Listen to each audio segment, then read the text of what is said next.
Assalamualaikum warahmatullahi wabarakatuh. Halo semuanya, welcome back to my channel Inan Aris Sungkai, indahnya berbagi. Ya, apa kabar hari ini? Mudah-mudahan kita semua selalu dalam keadaan sehat walafiat. Amin amin amin ya robbal alamin. Ya, sekarang sudah waktunya kita semua untuk mempersiapkan diri menghadapi seleksi P3K. Dan kemarin sudah diumumkan hasil seleksi administrasi untuk PPPK Guru. Saya ucapkan selamat untuk teman-teman semua yang sudah dinyatakan lulus seleksi administrasi dan kita akan melangkah ke tahap berikutnya, yaitu tahapan seleksi kompetensi. Ya, seperti yang kita ketahui bahwa seleksi kompetensi itu ada 3 tahap ya. Tahap pertama, tahap kedua, dan tahap ketiga. Dan mudah-mudahan kita bisa ikut di tahap pertama dan berhasil. Nah, tentunya agar bisa berhasil dalam mengikuti seleksi ya, terutama seleksi kompetensi teknis, kompetensi bidang yang lain ya, sosiokultural ataupun manajerial, dan bahkan wawancara, kita harus mempersiapkan diri semaksimal mungkin. Nah, untuk mempersiapkan diri tentunya kita harus belajar ya. Pada kesempatan yang baik ini, saya mengajak kita semua, teman-teman semua, untuk belajar bersama ya. Belajar bersama di sini bersama saya. Kita akan membahas contoh-contoh soal ya, khususnya kompetensi teknis ya, pedagogik ya, teori belajar. Namun sebelum kita ke soal-soal atau contoh-contoh soalnya, untuk teman-teman semua yang baru menemukan channel ini atau baru bergabung dengan channel ini, jangan lupa saya ingatkan untuk subscribe dulu channelnya ya, karena subscribe itu gratis. Dan jangan lupa pula di like ya, di komen, dan di share videonya agar teman-teman yang lain juga mendapatkan pembelajaran yang sama ya, bisa belajar bersama seperti kita saat ini. Oke, langsung saja kita ke contoh soal yang pertama.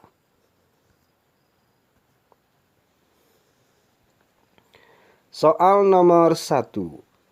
Belajar dalam perspektif konstruktivisme lebih menekankan kepada titik. A. Hasil, B. Pembelajaran, C. Nilai, D. Proses. Ya, jadi dari soal nomor 1 ini kira-kira jawabannya A, B, C, atau yang D. Ya, untuk mencoba-coba mungkin silakan teman-teman semua kira-kira yang mana jawabannya, ditebak dulu. Ya, untuk soal nomor 1 ya, belajar dalam perspektif konstruktivisme lebih menekankan kepada, ya, jawabannya adalah yang D ya, kepada proses. Jadi pada teori konstruktivisme itu lebih mengutamakan proses daripada hasil ataupun daripada nilai. Jadi proses lebih penting dibandingkan yang lain dalam teori konstruktivisme. Oke, kita lanjut ke soal berikutnya. Ya, teori konstruktivisme itu sendiri ya lebih menekankan pada proses daripada hasil. Teori ini memahami belajar sebagai proses ya.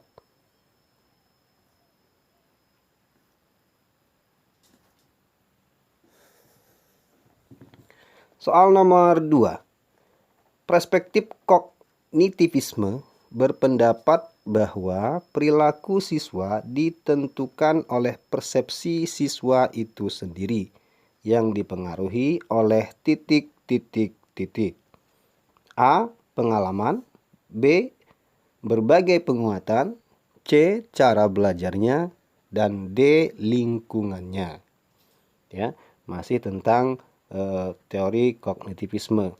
Perspektif kognitivisme berpendapat bahwa perilaku siswa ditentukan oleh persepsi siswa itu sendiri ya, yang dipengaruhi oleh titik.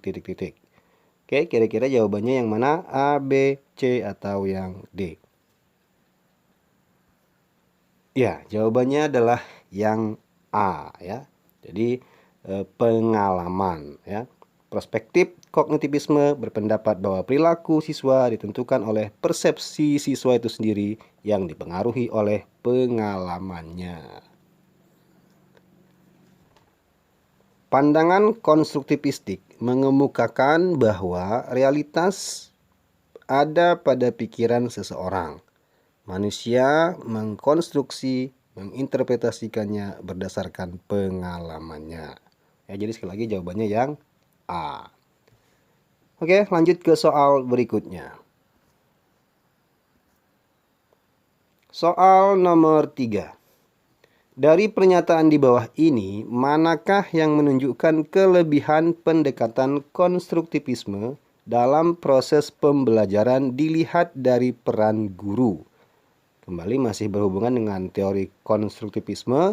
Di sini tentang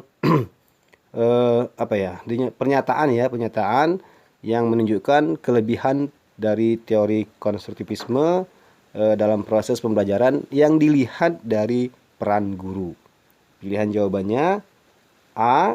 Bu Siska hanya menunjukkan cara bagaimana siswa dapat memperoleh data melalui internet. B. Pak Hadi harus memberikan ceramah di depan kelas sepanjang proses pembelajaran. C. Pada saat mengajar, Pak Budi harus menjelaskan materi secara terus-menerus. D. Bu Amalia menganggap bahwa kemampuan siswanya adalah sama. Ya, kira-kira jawabannya A, B, C, atau yang D.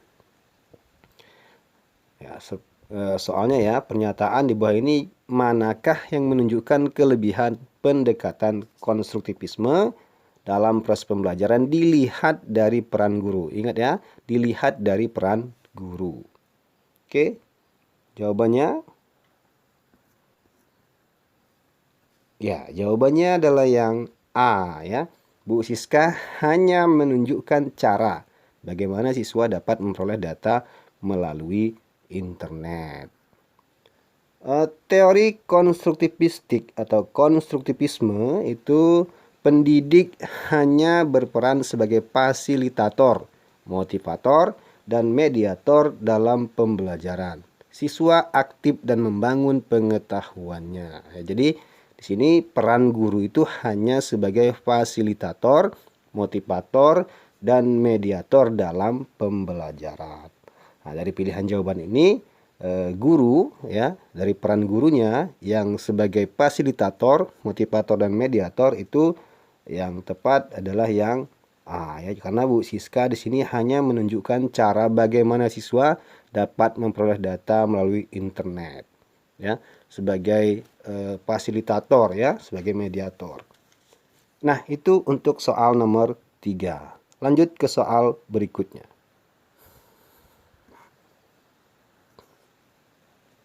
Soal nomor 4. Sebuah teori belajar secara filosofis tentang perubahan tingkah laku sebagai hasil dari pengalaman merupakan teori belajar titik.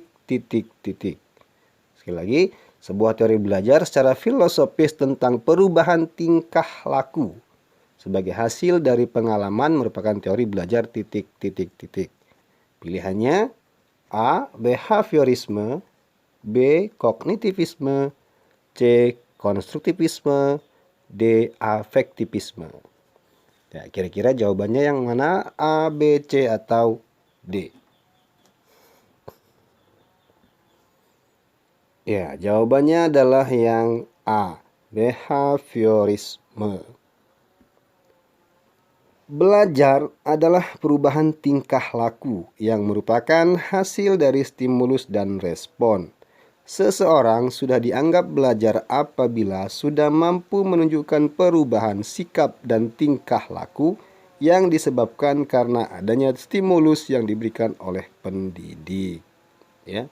Nah, di sini dari soal nomor 4 ini bisa dilihat ya secara filosofis tentang perubahan tingkah laku ya. Jadi kata kuncinya adalah perubahan tingkah laku, yang mana teori belajar yang menyatakan tentang perubahan tingkah laku itu adalah teori belajar behaviorisme atau behavioristik ya. Cukup jelas saya kira untuk soal nomor 4 ini. Lanjut ke soal berikutnya.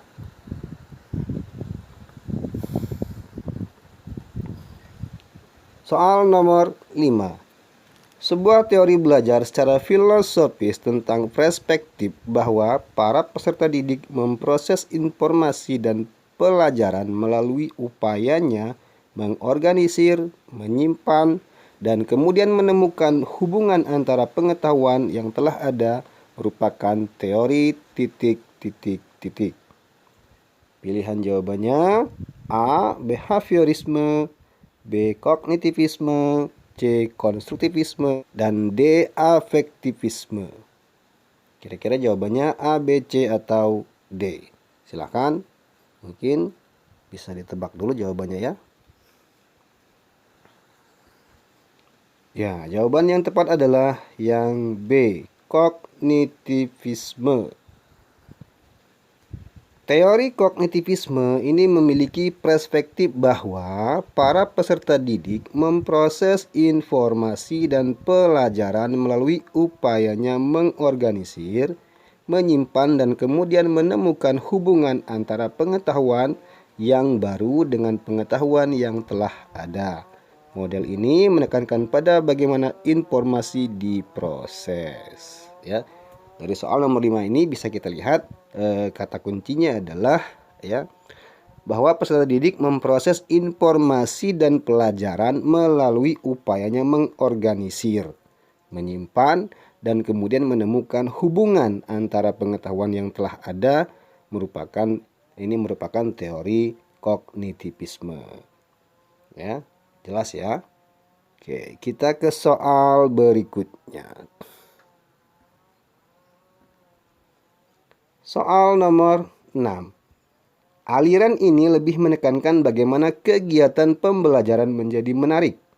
Artinya, mendapatkan perhatian dari peserta didik diperlukan alat bantu. Alat bantu ini sejalan dengan perkembangan teknologi informasi. Teori ini tergolong aliran titik titik titik. Ya, pilihan jawabannya adalah A. Behavioristik, B. Humanistik, C. Cybernetik, D. Konstruktivistik. Oke, jawabannya kira-kira A, B, C, atau D? Silakan dicoba-coba. Ya, jawabannya adalah yang C ya, yaitu cybernetik. Teori belajar cybernetik merupakan teori belajar yang relatif baru ya dibandingkan dengan teori-teori belajar yang lain. Teori ini berkembang sejalan dengan perkembangan teknologi dan informasi. Nah, jadi untuk teori cybernetik ini ya cukup bisa dibilang baru ya dibandingkan dengan teori-teori yang lain seperti behavioristik, humanistik, kognitivistik, konstruktivistik. Ya, jadi cybernetik ini termasuk teori belajar yang baru. Nah, teori ini muncul karena atau seiring dengan perkembangan teknologi dan informasi. Nah, dari soal nomor 6 ini, di sini dikatakan bahwa alat bantu sejalan dengan perkembangan teknologi informasi. Nah, ini kata kuncinya ya. Nah, ini adalah sekali lagi teori cybernetik ya. Oke, lanjut ke soal berikutnya. Soal nomor 7. Menurut teori ini, peranan guru dalam pembelajaran adalah sebagai fasilitator, motivator, dan memberikan kesadaran mengenai makna kehidupan pada siswa. Teori belajar ini berusaha memahami perilaku belajar dari sudut pandang pelakunya, bukan dari sudut pandang pengamatnya. Teori belajar ini adalah titik titik titik. A. Humanistik, B. Konstruktivistik, C. Kognitivisme, D. Behaviorisme. Ya, pilihannya A, B, C, atau D yang tepat. Ya, jawaban yang tepat adalah yang A, humanistik. Ya. Fungsi guru sebagai fasilitator dan memberikan kesadaran mengenai makna kehidupan bagi siswa atau pengalaman ini adalah teori belajar humanistik atau dengan kata lain teori belajar yang memanusiakan manusia. Ya, jadi jawabannya yang A ya, yang humanistik. Kata kuncinya di sini bisa kita lihat teori belajar ini berusaha memahami perilaku belajar dari sudut pandang pelakunya, bukan dari sudut pandang pengamatnya. Kemudian tadi juga dikatakan bahwa sebagai guru, sebagai fasilitator, motivator, dan memberikan kesadaran mengenai makna kehidupan pada siswa ya. Kesadaran makna kehidupan pada siswa. Jadi sekali lagi jawabannya adalah yang humanistik. Lanjut ke soal berikutnya. Soal nomor 8. Pada masa kini, siswa dituntut untuk dapat belajar setiap saat dan bisa terjadi dimanapun. Hal ini terjadi karena kemajuan teknologi yang memungkinkan belajar jarak jauh dalam jaringan atau online. Pernyataan di atas sejalan dengan teori belajar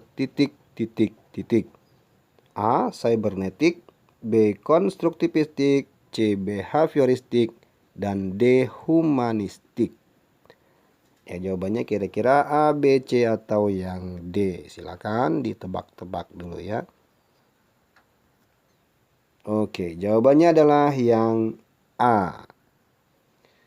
Belajar menggunakan teknologi adalah teori belajar cybernetik. Tadi sudah kita bahas di soal sebelumnya ya. Di sini kata kuncinya adalah belajar bisa terjadi karena kemajuan teknologi yang memungkinkan belajar jarak jauh dalam jaringan atau online. Ya, seperti kita saat ini ya. Di masa pandemi kita belajar daring atau dalam jaringan karena tidak memungkinkan untuk belajar tatap muka. Nah, teori belajar seperti ini, teori belajar ini dikatakan teori belajar cybernetik yang memanfaatkan teknologi ya. Oke, lanjut ke soal selanjutnya. Soal nomor 9. Pendapat yang menyatakan bahwa pengetahuan atau pengalaman yang baru dapat terkait dengan pengetahuan lama yang sudah ada di dalam struktur kognitif seseorang adalah teori belajar A. Behaviorisme, B. Konstruktivisme, C. Kognitivisme, D. Cybernetik. Jawabannya adalah A, B, C, atau D. Silakan. Ya, jawabannya adalah yang C ya. Kognitivisme. Kata kunci pada soal ini adalah mengaitkan pengetahuan baru dengan pengetahuan yang sudah ada. Itu adalah teori belajar kognitivisme. Di sini bahwa dikatakan bahwa dapat terkait ya, pengalaman yang baru dapat terkait dengan pengetahuan lama yang sudah ada. Nah, ini kata kuncinya ya, mengaitkan pengetahuan baru dengan pengetahuan yang sudah ada. Ini adalah teori, sekali lagi teori kognitivisme ya. Oke, lanjut ke soal berikutnya.